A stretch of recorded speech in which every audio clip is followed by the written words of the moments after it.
Thank you. My name is Marianne Thieme and I'm a member of parliament for the Party for the Animals in the Netherlands.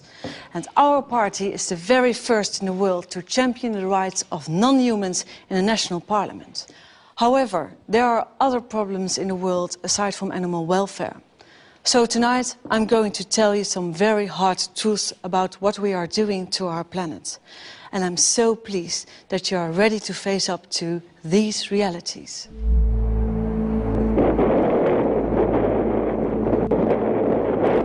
If you look at the 10 hottest years ever measured, they've all occurred in the last 14 years. The world is heating up fast and we have ourselves to blame.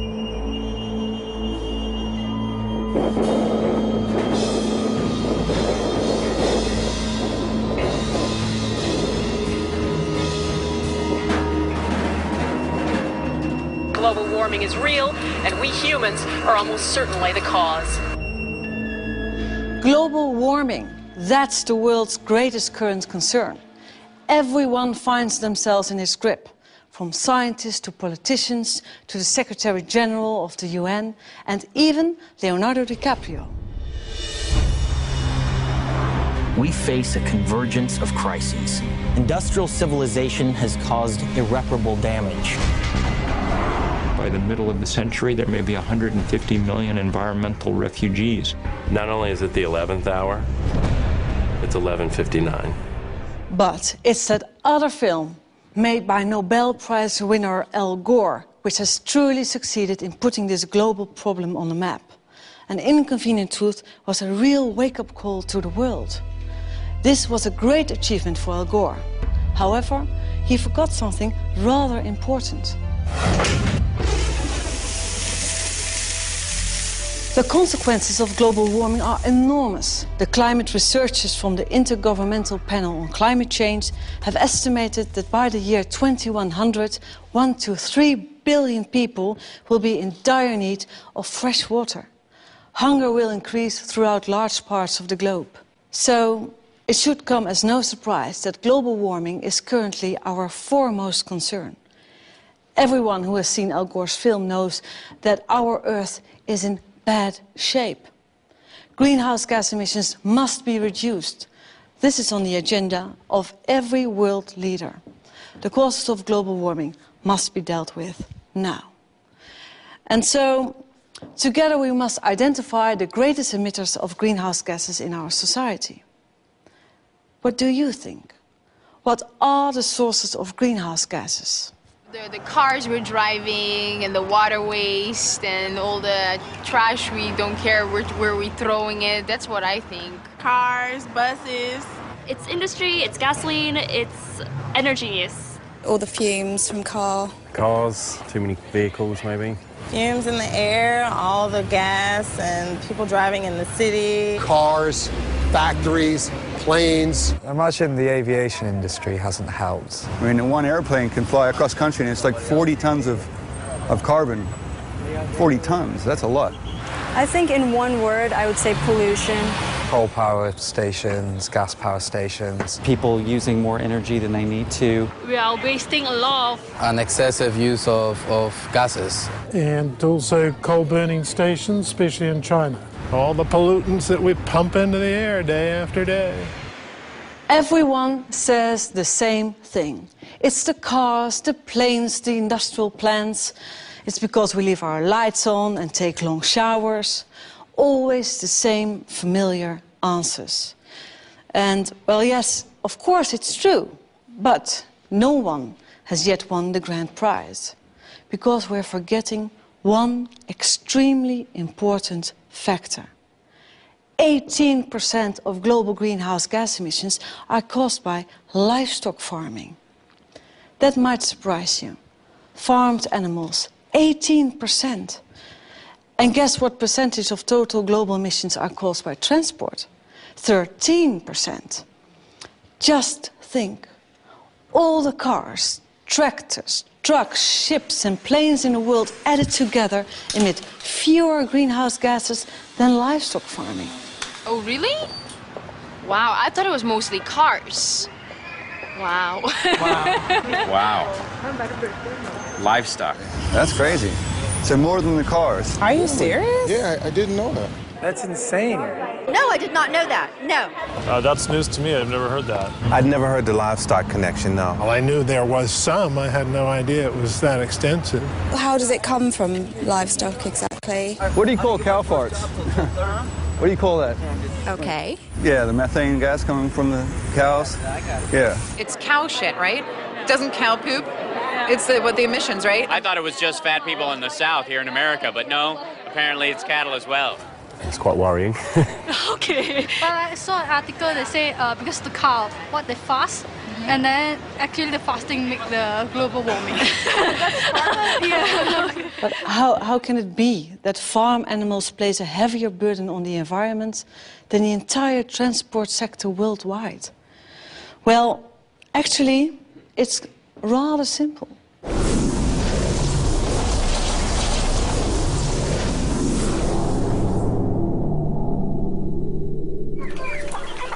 Once upon a time, a farmer was someone who owned land and some animals. Nice and quiet around here. If there was more land, then he bought some more pigs, a few chickens, and some cows. Well, that's a fine kettle of fish. You know what? All that grubbing around outside takes far too long. We're going to fatten you up and fast. It's not a fairy tale storybook. You're there to be eaten.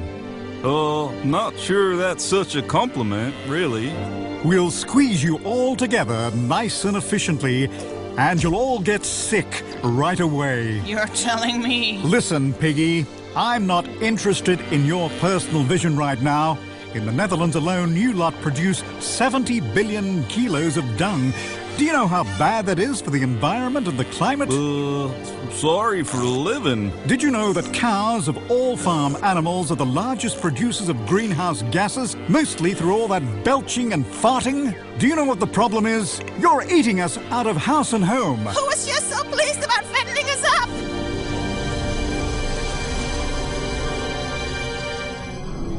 But all that food has to come from somewhere, doesn't it? So we destroy the rainforests and plant soya crops instead.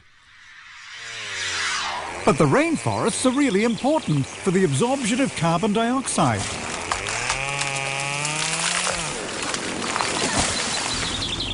And then we spray the stuff with pesticides and we ship the soya off to Europe where it ends up in your feeding troughs. So well organized. What are you people up to? Well, that's not our fault. Who actually wants to eat meat anyway? The consumer, okay? Is there something wrong with that? Well, that's a good question. Who actually eats so much meat? Eating meat is a luxury that we've got all rather too used to. Don't dare touch our steaks. Keep your hands off our barbecues. But once it becomes clear that all this meat is making a major contribution to the destruction of our Earth, shouldn't we think again? And yes, I hear some of you thinking, here we go again, yet another vegetarian fanatic. But I'm certainly not the only one who's worried about this issue.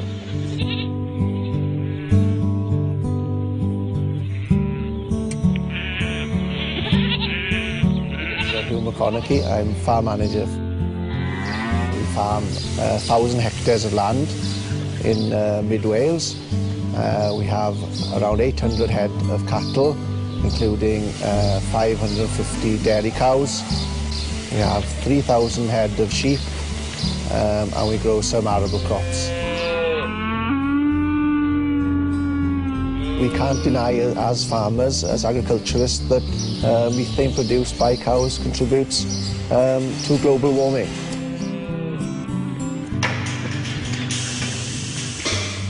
I'm David Davis. I work at the Institute of Biological, Environmental and Rural Sciences at Aberystwyth University. Cows have a very complex digestive tract, more complex than humans. Within their stomach, they are able to digest plant fibre, and humans cannot. To do that, they need a very complex mix of bacteria and fungi and protozoa within their digestive system. Now, these microorganisms do not have access to oxygen, and the food that we eat as people gets converted into carbon dioxide and water. Because ruminants in the rumen don't have access to oxygen, they need to produce a different range of end products. And one of the key ones from the rumen is methane. When you compare with carbon dioxide, methane is 21 times more potent. The cow eats the feed in front of it, and it goes into its stomach, and as a result of that, the cow burps a lot. And this gas, which is produced when the animal burps, is one of the gases linked to warming and the greenhouse effect.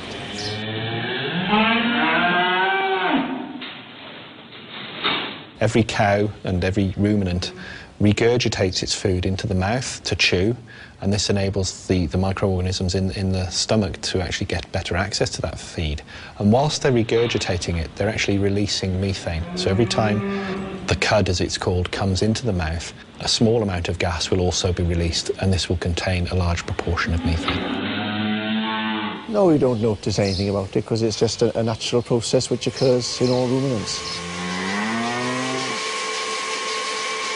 The dairy cow that's producing 8,000 to 10,000 litres of milk every year will produce around 500 to 700 litres of methane every day.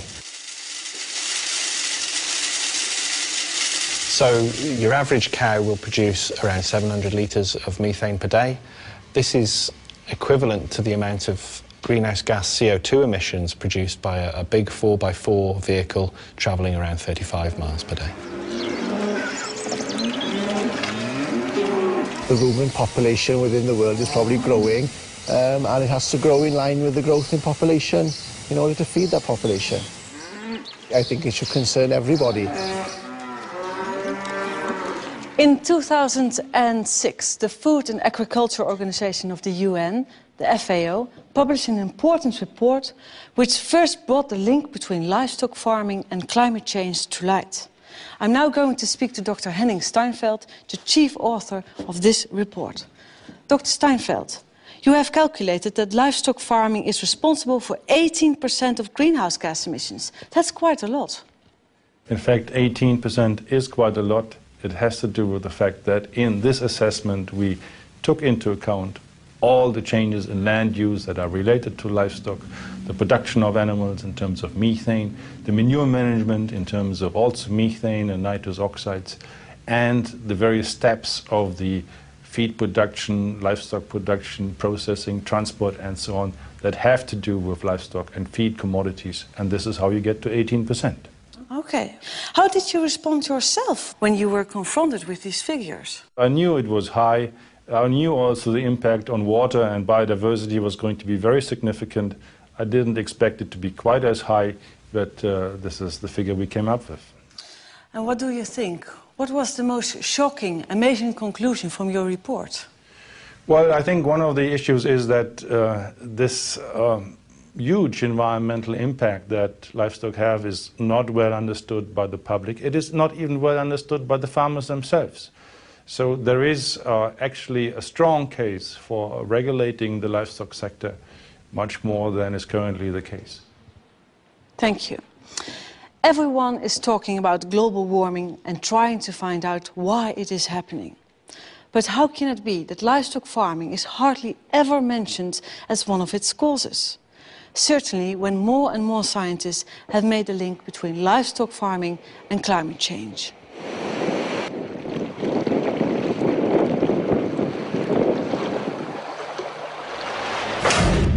It's not generally known, but between 40 and 50% of all cereals are not eaten by humans, but by livestock. And for soy, that's about 75%.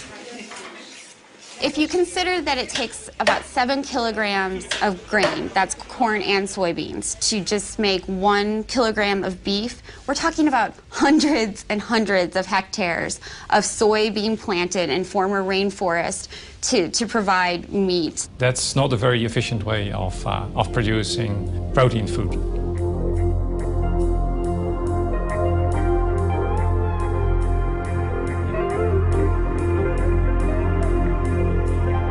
The soy is being imported from places like Brazil. Brazil has the biggest soy export market in the world, and their soy production has grown since the 1960s, something like 57 times. So they're just producing more soy than ever before. And most of that soy is being produced in very environmentally sensitive areas, including the Amazon rainforest and the Cerrado, which is a woodland savanna.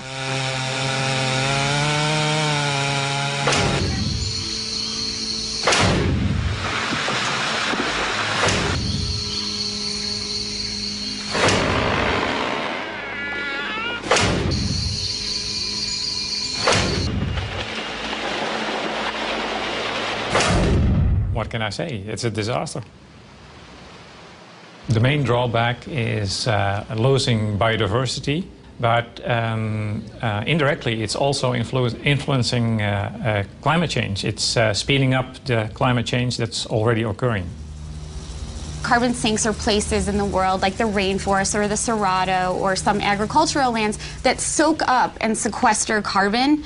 And when those are lost, we're losing a very important tool in the fight against global warming.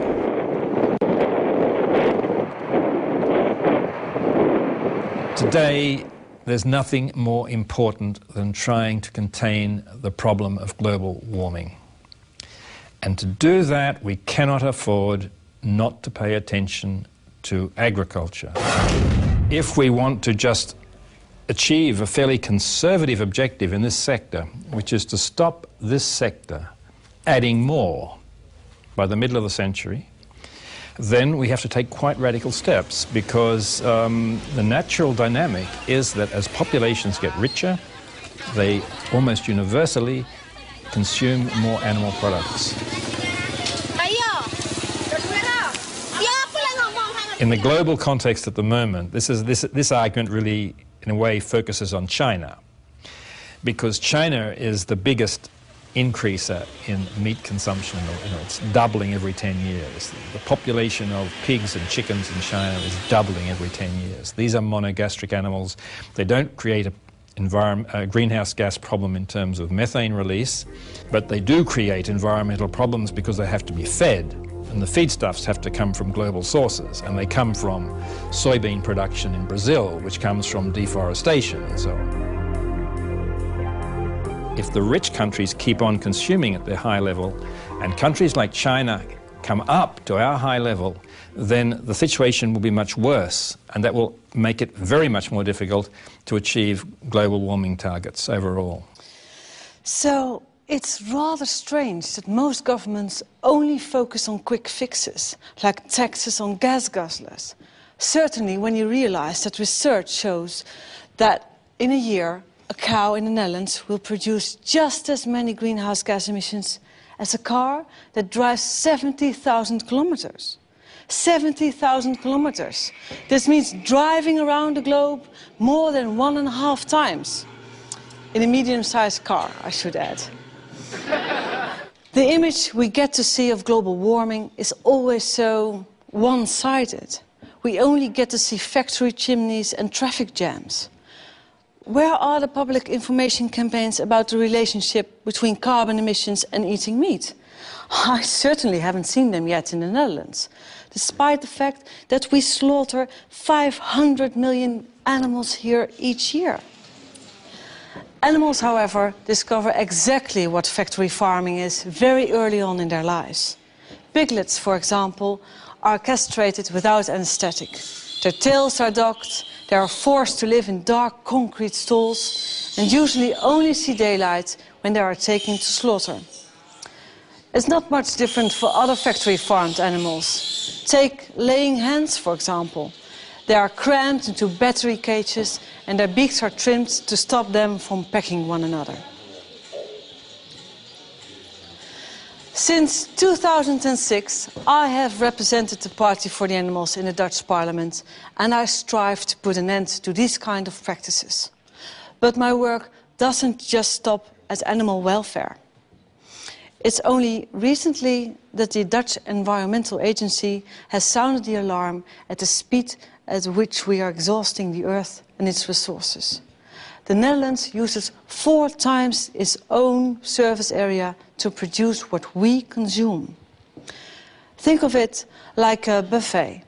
We are heaping up our plates with enough food to feed 4 people, which means that there will be not enough left for those at the back of the queue. 1 billion people on our planet suffer from obesity, while elsewhere 1 billion people go to bed hungry every night. Something is seriously askew, and we should really talk about it. Right now, half of the total global wheat harvest is used as livestock feed to support our meat and dairy consumption. Half of the entire harvest, while at the same time people in poor countries are starving. And there doesn't seem to be an end to this. We keep on consuming more and more and more, and in the future we'll have to exploit other people's natural resources even more than we do now. And this will be at the expense of those people, clean water, clean air, and also our environment. So let me sum this up for you. Scientists say that it simply takes far more land and energy to produce animal protein than plant-based ones. To produce animal products, you need up to 10 times as much land as needed to produce vegetable products. And this is due to the fact that all this land is needed to produce feed for these billions of farm animals. Films like An Inconvenient Truth have made a very important contribution to the debate on global warming. Yet the only cow that I saw on screen symbolized little Elle's picture-perfect youth in Tennessee. In the whole Inconvenient Truth, not a single word was said about livestock farming or the impact of this polluting industry. Dr. Steinfeld, how is it possible that livestock doesn't play a role in the discussion about global warming? Well, I think that the fact is that in the climate change discussion, much of the focus is on carbon dioxide. And the carbon dioxide emissions, if you look at the livestock sector, only make up about 1/3 of the total greenhouse gas emissions. Nitrous oxides and methane don't come very strongly into the debate, but they are much more potent in terms of greenhouse gases than carbon dioxide, and they need to be factored in. But Al Gore didn't say one single word about the livestock industry in his documentary. What do you think? Didn't you miss the aspect as well? It is certainly missing. The entire aspect of food is missing. And I think everyone needs to know that food and agriculture contributes to climate change and has environmental impact. And one needs to make choices if one wants to be environmentally friendly that are in line with the environmental impact of producing various types of food. Well, I think he should have said something about it. Have you ever tried to convince him? Well, I'm not someone who knows Al Gore personally. I think that at my level, publishing results and talking at conferences and talking to the media, such as in this case, is all I can do. Well, thank you. He doesn't know it either. So I went to the United States to find an answer to this question. Unfortunately, Al Gore was busy, but I did manage to speak to some other people who had quite a bit to say on the subject.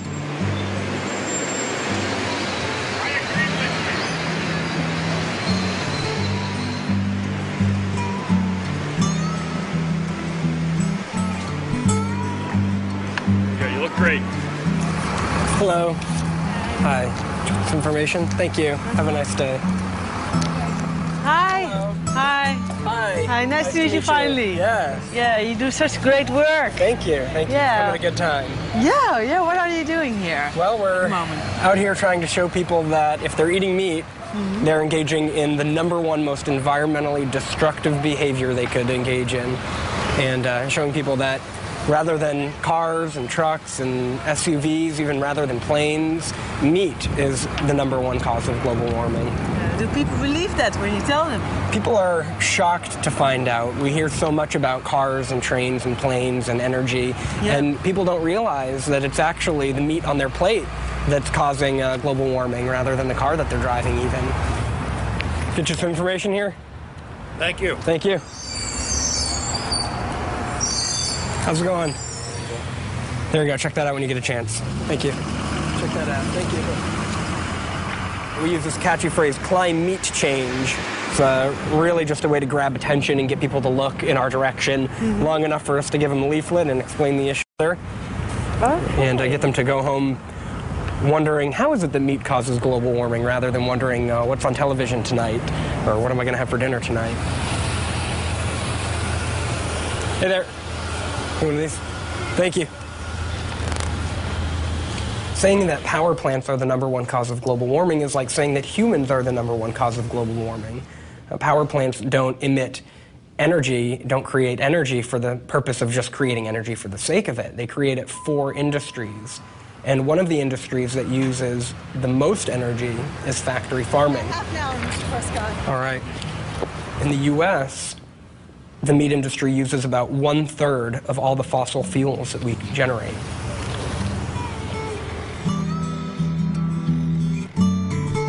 Headquarters of People for the Ethical Treatment of Animals, in short, PETA. They have almost 2 million members and are active worldwide. I love this one as well. Oh, yes. This is very famous one. We've got this. I suspect that for Al Gore and for a lot of other people, it's just too inconvenient of a truth. Gore was a politician and is beholden to a lot of industry people in many different industries, probably in the meat industry too. And while he certainly has done admirable work, it's disheartening, to say the least, that he has continued to ignore the fact that the meat he's eating every night for dinner is the #1 cause of global warming.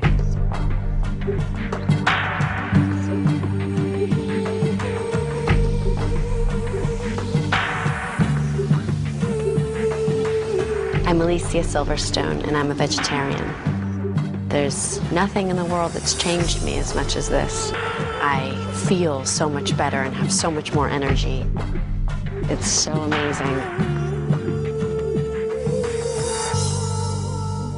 There's a prominent environmental group in the U.S. called Environmental Defense, and they recently wrote on their website that if every American replaced chicken with vegetarian foods in just 1 meal per week, it'd be the equivalent in carbon dioxide of taking about 500,000 cars off of U.S. roads.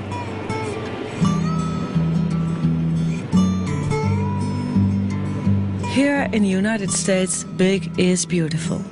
This applies to the cars and definitely to the steaks. The average American eats 124 kilos of meat a year, 44 more kilos than the average Dutchman. At night, at the hotel, I watch a classic about American factory farming.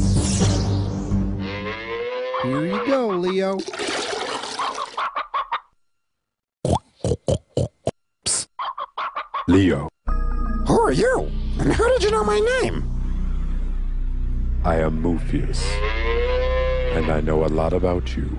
Have you heard of the Matrix? The Matrix? Do you want to know what it is? Okay. The Matrix is all around you, Leo.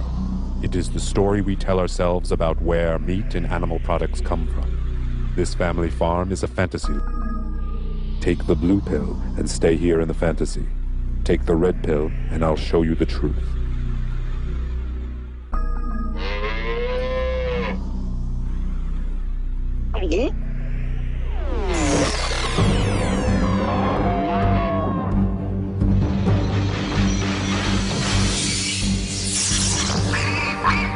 Welcome to the real world. Wow! What is this horrible place? This is a factory farm, Leo. Places like this are where most eggs, milk, and meat come from. How did this happen? I'll show you. In the mid-20th century, greedy agriculture corporations began modifying sustainable family farming to maximize their profits at great cost to both humans and animals. Factory farming was born. Animals are packed as closely together as possible. Most never see sunlight, touch ground, or get fresh air. Many can't even turn around. These cruel conditions cause fights and disease amongst the animals.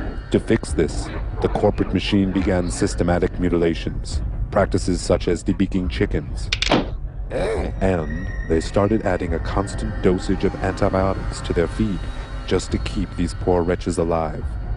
This overuse of antibiotics breeds super strains of resistant disease-causing germs. Every day we get closer to an epidemic that cannot be stopped. Ew! What's that smell? 12 million pounds of excrement. This pollutes the air and groundwater. That's why communities near factory farms often suffer from high levels of related sicknesses. Well, it smells like shh. And what's more, factory farming corporations have been destroying communities and mistreating their workers for decades. Since 1950, over 2 million small hog farms have disappeared. If they continue at this rate, there'll be no real independent family farms left. That is the matrix, Leo. The lie we tell ourselves about where our food comes from. But it's not too late. There is a resistance. Count me in!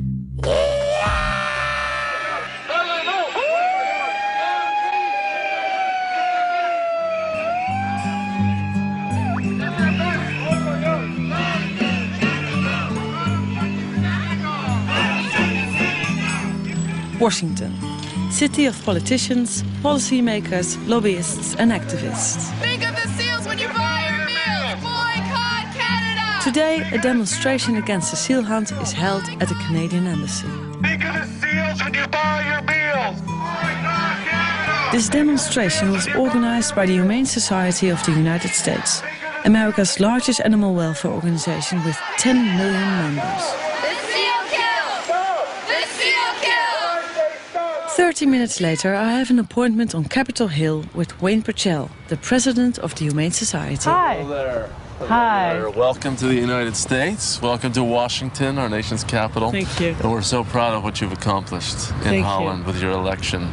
We all took note last November of how you were elected, and you're the first party for the animals in the world to achieve this. True.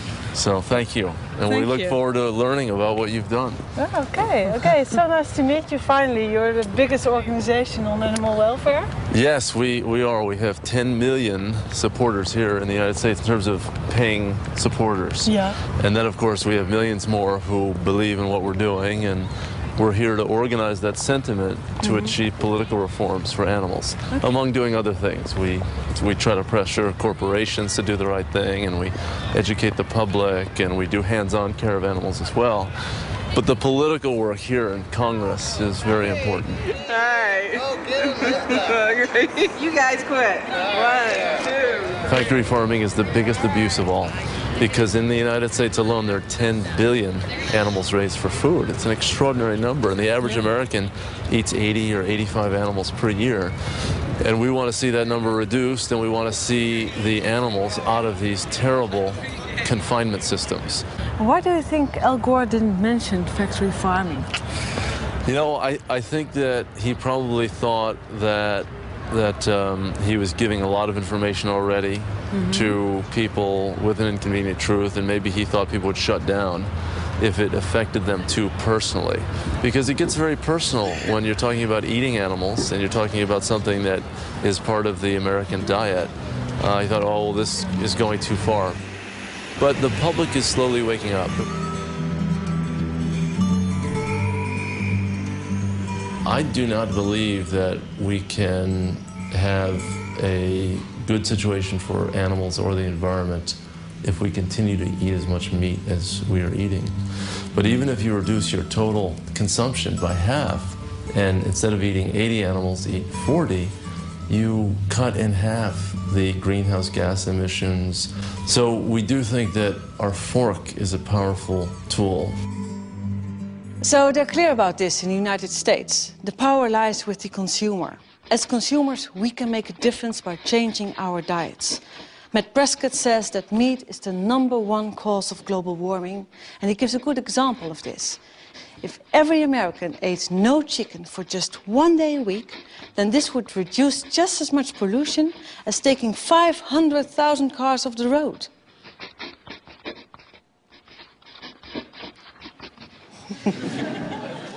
It's funny. Okay, I can hear you thinking, meat and other animal products are bad for the environment. I get it. But don't we need meat and milk for our health?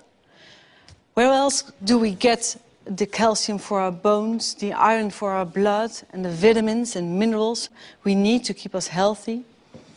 Advertisers and food producers have done so much to indoctrinate us that you nearly end up believing it.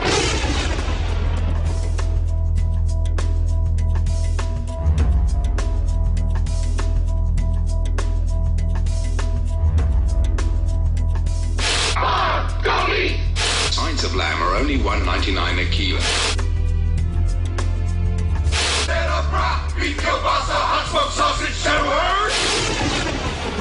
The message is clear.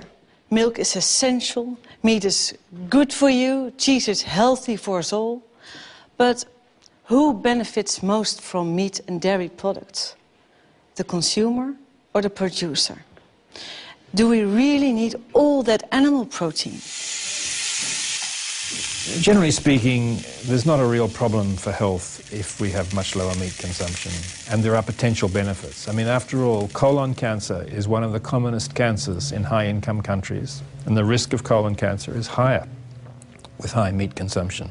So there'll be a real benefit in terms of lowered colon cancer risk, for example. Going from our level of consumption to something that's just a bit below half of that would not involve any significant health harms and would almost certainly bring health benefits. As you probably already guessed, I'm a vegetarian. I actually used to like eating meat quite a lot. But that was until around 12 years ago when I saw a Dutch TV documentary called What the Cow Wants. It contained some really bizarre footage. Deze pensknul is een paar jaar geleden gemaakt. En daar kunnen koeien heel lang mee blijven leven. Soms wel meer dan 10 jaar. Dat is een gat met een diameter van een 10 centimeter. Daarin zit een siliconen ring met erin geklemd een deksel. Als ik nu druk, dan moet het mogelijk zijn om deze deksel naar binnen te drukken. Nu is die open. De deksel is eruit, kan eruit. En hier hebben we dus een gedeelte van de grassilage die het dier zojuist gegeten heeft. When I saw this, for me, that was the very limit. Animal diseases, animal suffering, animals that were no longer treated as living beings. I had seen it all. And I thought, no, not in my name. I want no part in this anymore. En zo kan het dekseltje er weer op. In the factory farming industry, animals are adapted to the food that we choose to give them and to the massive stalls in which they are forced to live. They are mutilated, they are giving antibiotics to stop them getting sick.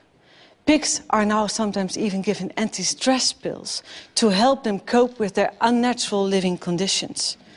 Yet the fact that it turns out that livestock makes an enormous contribution to greenhouse gas emissions by belching, farting and defecating doesn't necessarily mean that we'll start keeping fewer cows, pigs and chickens.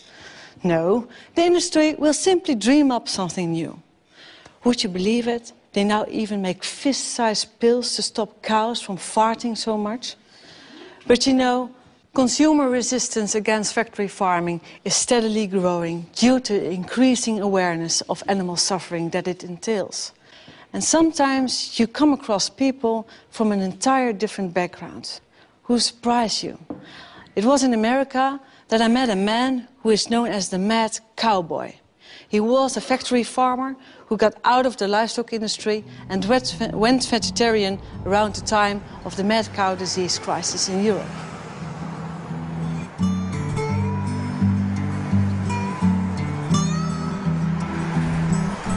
Hi, nice to finally meet you. Nice to see you're unlost again. Yeah, finally, Come to we made it. My humble abode. Thank you. Oh, it's nice and warm here. This is on the farm, and this is one of the dogs we had, which was Sam, good critter. That's the farm.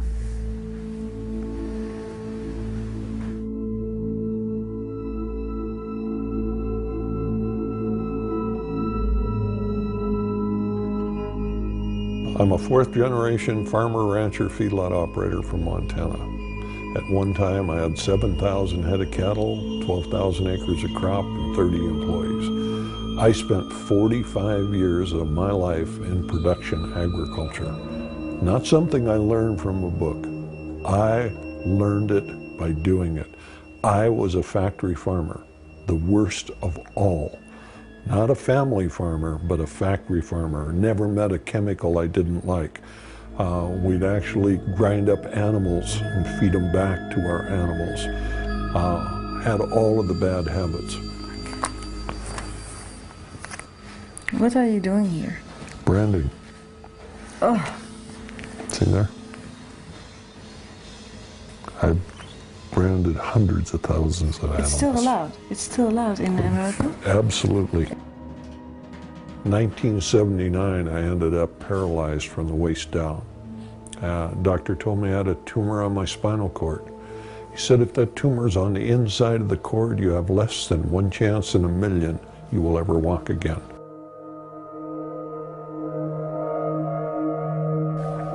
Made me stop and think for the first time in my life that I was part of the problem, not part of the solution.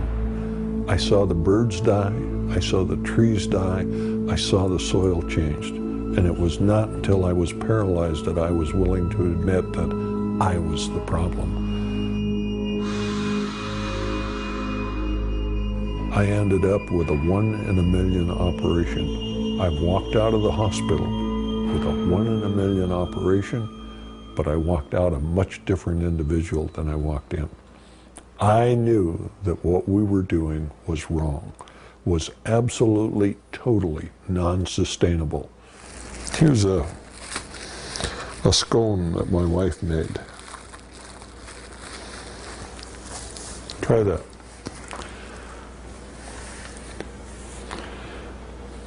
Vegan. Everything in the house is vegan. Yeah. There's no animal products in anything that we have here. Oh, and it tastes good.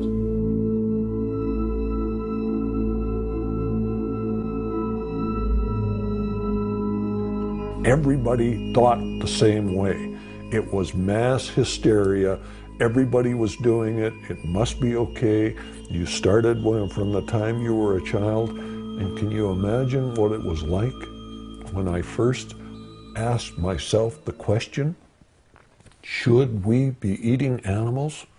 It was one of the most thought-provoking questions I ever had in my life, because I had never even considered that. Yeah. And when you stop and think about it, it is so straightforward and open. Should we eat animals? Absolutely not. Do we need them for protein? Absolutely not. Are they good for us? Absolutely not. Do they enjoy us eating them? Absolutely not.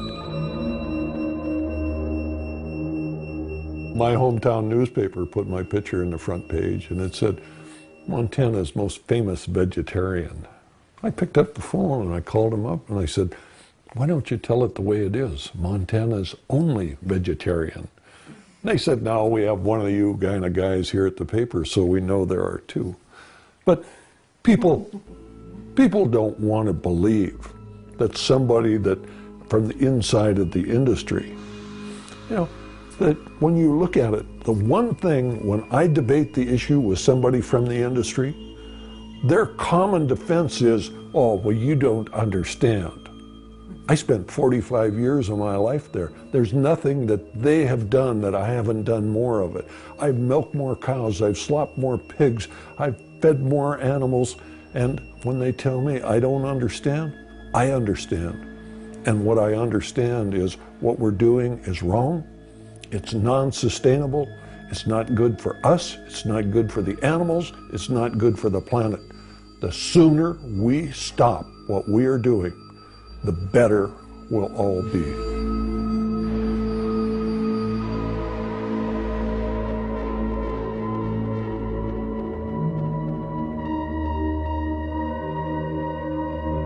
Did you also notice that there are more women vegan or vegetarian than men? Well, yeah. You know why? Tell me why. They're smarter. Ah. You know. Do you know why women live longer than men? Tell me. Because men have to live with women now. You know, what I did is I went out on the road and I started talking to people. I traveled about 100,000 miles a year. It was not unusual for me to do 3 or 4 lectures a day. Some of the groups were large, some of them were small. The largest group I ever talked to was 40,000. The smallest was 2. We should never count the crowd. You never know how many people that are there are going to get the information. My job was not to save the world. My job was to do everything that I could do so people would make better choices. And I've done that now for over 20 years. And I think that when I had the opportunity, I was able to change the way a lot of people thought. Was it going to be enough? I don't know. But I did what I could. Do you think there are more vegetarians now? Oh, sure. You know, my hometown actually had a vegan restaurant. Isn't that amazing? The man that gets the Nobel Prize for the film on global warming neglects the #1 cause of global greenhouse gases? Does that give you some idea of the power of the industry? That a man that was out there to change the world on global greenhouse gases, do you think he did not know about it? Or was he just unwilling to stand up to the power that they had? When I went on the Oprah show and I told a few million people that we were grinding up cows and feeding cows, they sued Oprah, Harpo Production, and myself for 6 years in court. Cost us hundreds of thousands of dollars to protect ourselves for telling the truth.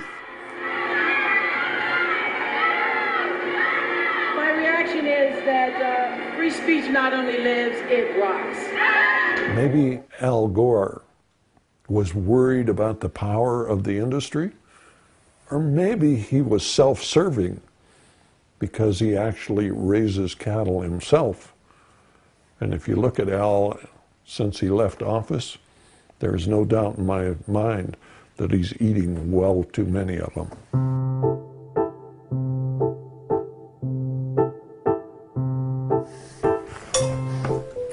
If there's something you would like that you don't see, I'll get it for you. No salt or pepper. No, that's fine.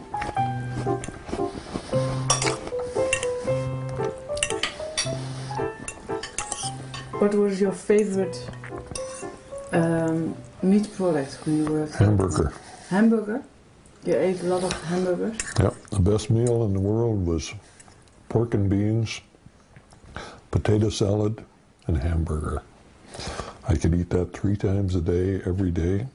Breakfast, lunch, and dinner. Didn't make any difference. Really? Loved it.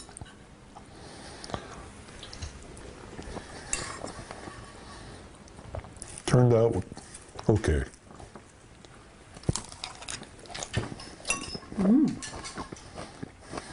Why so, not say it turned out great? Well, if my wife cooked it, it'd been better. But it just goes to show that if an old cattle farmer can do this, anybody can do it.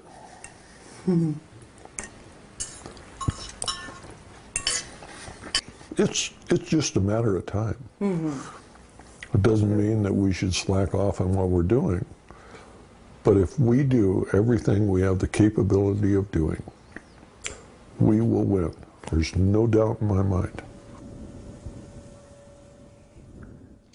The FAO has made some very interesting calculations. Between 1950 and the year 2000, the world population grew from 2.6 billion to 6 billion people. Yet meat production increased fivefold, from 45 to 233 billion kilos of meat each year. It's predicted that there will be 9 billion people living on our planet by the year 2050. And what will happen with the meat production?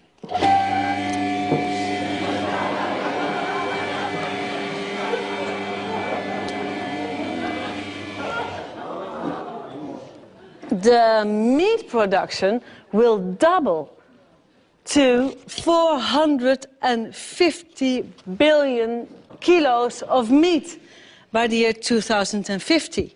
And of course, the greenhouse gas emissions will double too. And I'm talking about kilos of meat every time, but of course we are talking about living and breathing animals. In a lifetime, the average European will eat 7 sheep, 24 rabbits, 43 turkeys, 789 fish, a third of a horse, 5 cows, 42 pigs, and 900 chickens. So the average European devours 1,800 animals in a lifetime. If every person on our planet were to do the same, we would need 142 billion animals every year. In truth, the agricultural sector worldwide has gone off the rails. The cycle has become completely disrupted because we have started to produce meat as cheaply and intensively as possible. Forests in South America are disappearing because Europe demands huge amounts of animal feed. The gigantic factory farming industry in the United States, the huge level of meat consumption in the Western world, all at the expense of the climate, biodiversity, drinking water and food for the very poorest people on Earth. If we don't change our eating habits, we will be consuming 450 billion kilos of meat by 2050. What does that mean for our planet? Dr. Steinfeld, what does it mean for our planet? What's your scenario? Well, there is a pessimistic scenario, and that is that nothing is done about it, and we continue to produce animals in the way we do right now. And in that case, the environmental impact is going to deteriorate beyond measure. And there is a need to urgently address this issue and to deal with waste, to deal with greenhouse gas emissions, to deal with biodiversity losses. And measures are available, technology options are available. What is lacking is the political willingness to act on these and to steer the livestock sector into a more sustainable way. But suppose we eat no meat for, let's say, 1 day a week. Will that have any positive impact on the environment? What do you think? Well, the impact of livestock production is probably disproportionately high compared to other sectors. So reducing consumption is likely to have a positive impact on the environment. What do you expect? Are we going to eat less meat in the future? I think that the human health concerns and the welfare, animal welfare concerns and the environmental concerns will be increasingly appreciated by a growing number in the public, and that will lead to a slow decline in, at least that's my personal prediction, to a slow decline in the consumption of meat in particular. Okay, thank you. Dr. Steinfeld is not very optimistic. But he also points to a lack of real political will to change things. Yet, is this enough to lead us to despair? Well, I don't think so. There are some rays of hope, tiny rays of hope. I think that it's just because people simply don't know. I'm sure that if they knew, they'd want to change their eating habits. But even politicians, who you would expect to know more, haven't got the faintest clue. This became crystal clear during a recent debate on deforestation in the Dutch parliament. De ontbossing, meneer Blom, zoals u weet, wordt voor een heel groot deel ook veroorzaakt door onze intensieve veehouderij. Ja, ik vind het altijd verbazingwekkend hoe de Partij van de Dieren in staat is om een onderwerp per interruptie te introduceren wat absoluut niet gaat over de tekst die ik hiervoor uitsprak. U moet mij niet kwalijk nemen dat ik geen idee heb wat de relatie is tussen intensieve veehouderij en de relatie tot ontbossing. Ik weet niet waar. Het spijt me, maar dan moet ik u helaas het antwoord op schuldig blijven. Nee, dat zie ik me waarschijnlijk niet, maar ik weet het gewoon niet. Well, in fact, it's all so simple. Less meat, fewer animals, reduced greenhouse gas emissions, reduced water use and less deforestation. Johan Rank has directed music videos for Madonna, Beyoncé and Robbie Williams. And when he heard about the environmental problems caused by livestock farming, he thought, shit, man. And made a very simple yet very effective short film that I don't want to keep from you.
In May 2007, the English newspaper The Daily Mail published an article called "Secret Plan to Turn Us All Veggie." And I quote, "Secret plans to encourage the nation to give up eating meat are being examined by the government to help save the planet. A leaked email expresses sympathy for the environmental benefits of a mass switch to a vegan diet." That's interesting. How much could reduced meat eating contribute to carbon savings? Together with the Free University Amsterdam, the Nicholas G. Pearson Foundation set out to discover what kind of carbon savings could be made in the US if they all went without meat for 1 or more days. And this is the result. If all Americans ate vegetarian for 7 days, they would save around 700 megatons of greenhouse gas emissions. That would be just the same as taking all the cars in America off the roads. Every single car. If everyone in America didn't eat meat for 6 days a week, this would make the same carbon savings as eliminating the total electricity use of all households in the States. This would result in carbon savings equivalent to planting 13 billion trees in your garden and letting them grow for 10 years. That's 43 trees for every American. This would result in carbon savings equivalent to halving the domestic use of all electricity, gas, oil, petroleum and kerosene in the United States. If all Americans cut out meat for 3 days, they would save almost 300 megatons of greenhouse gas emissions. This would have a greater impact on reducing global warming than if all cars in the US were replaced with Toyota Priuses. This would have the same positive effect on reducing greenhouse gases as replacing all household appliances like fridges, freezers, microwave ovens, dishwashers, washing machines, tumble dryers, and so on and so forth. And I mean replacing all appliances with energy-efficient ones. Wouldn't that be great? What do you think? Would cutting out meat for just 1 day really have any effect? Well, I was flabbergasted with the result. If all Americans didn't eat meat for just 1 day a week, this would save 90 million plane tickets from New York to LA or from LA to New York. 90 million tickets each year just by eating no meat for just 1 day a week. You see,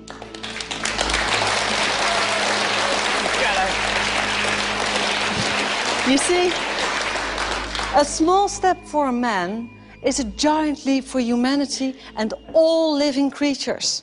And you don't have to wait. You can start today with your own tasty and simple solution to the climate problem. The question we have to ask ourselves is simply, how many days a week shall I go without meat to reduce global warming? I think it would help, especially if they did 1 day a week. I think that makes a huge difference. It makes a huge difference not only for the environment, but for the animals themselves, and then for our bodies. Not only think it would help what you're talking about, but I think it would help the karma also. Greenhouse gas is a really important thing. Global warming is really important. But does anybody ever talk about the amount of water it takes? There's so much waste. And I think if more people were aware of that, they would make the choice, because it's a very easy thing to do. It's a very easy choice to make, to just skip meat for a day, 1 day a week, you know, and then 1 day becomes 2 days, and then 2 days becomes 3 days, and gradually it can make a significant impact. Absolutely. Being a vegetarian uses 1/10 the resources than eating meat does, so obviously it would help, you know, perpetuate human life on Earth if everyone did. Hopefully it all turns around. I think it definitely was the missing part of the inconvenient truth. Animals are suffering, people are suffering. I mean, we need to do something quickly.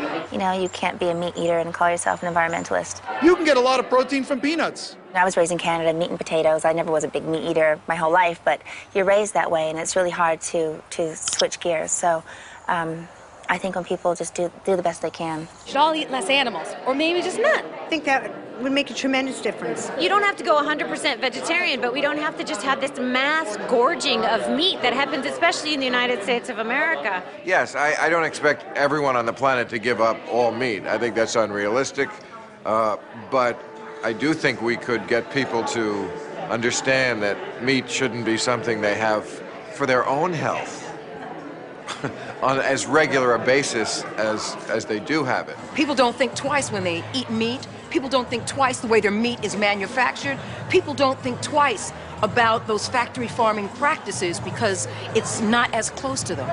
But yet, if you're driving in a car, an SUV that may be much bigger and is not a hybrid, possibly like your car, is something that you can pick on. It's an easy thing to pick on, but we need to start picking on ourselves, and we need to start picking carefully what we eat, how we eat, when we eat it, where we get it from. We need to do the research and do the work to find those things out and make ourselves smarter. So if we're going to talk about SUVs and car emissions, we can also be smart enough to find out where most of those emissions are actually coming from. Right.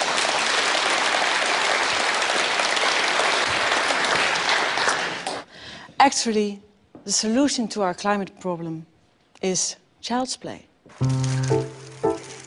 The production of 1 kilogram of beef is just as bad for the environment as driving around in the car for 3 hours while you left all your lights on at home.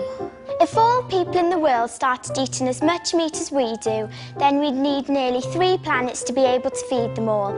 And that's not possible.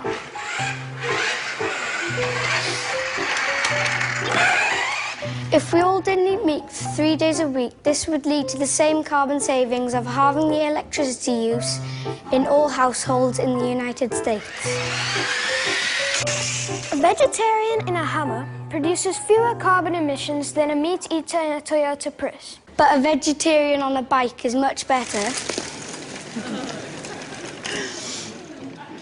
There are hundreds of millions of vegetarians today, and many more people who have already started eating less meat.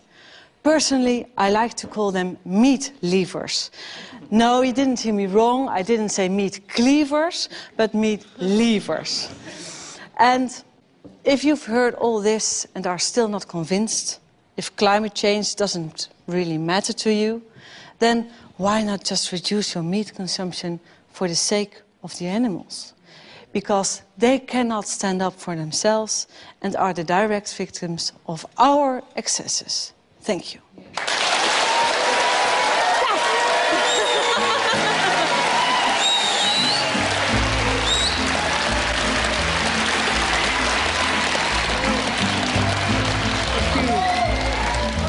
Fat and docile, big and dumb, they look so stupid, they aren't much fun. Cows aren't fun. They eat to grow, grow to die, die to be et at the hamburger fry. Cows well done. Nobody thunk it, nobody knew, no one imagined the great cow guru. Cows are one. He hid in the forest, read books with great zeal. He loved Che Guevara, a revolutionary veal. Cows say tongue. He spoke about justice, but nobody stirred. He felt like an outcast, alone in the herd. Cow doll drums. He moved, we must fight, escape or we'll die. Cows gathered around, 'cause the stakes were so high. Bad cow pun. But then he was captured, stuffed into a crate, loaded onto a truck where he rode to his fate. Cows are bummed. He was a scrawny calf who looked rather woozy. No one suspected he was packing an Uzi. Cows with guns. They came with a needle to stick in his thigh. He kicked for the groin. He pissed in their eye. Cow well hung. Knocked over a tractor and ran for the door. 6 gallons of gas flowed out on the floor. Run, cows, run. He picked up a bullhorn and jumped up on the hay. We are free-roving bovines. We run free today. We will fight for bovine freedom and hold our large heads high. We will run free with the buffalo or die.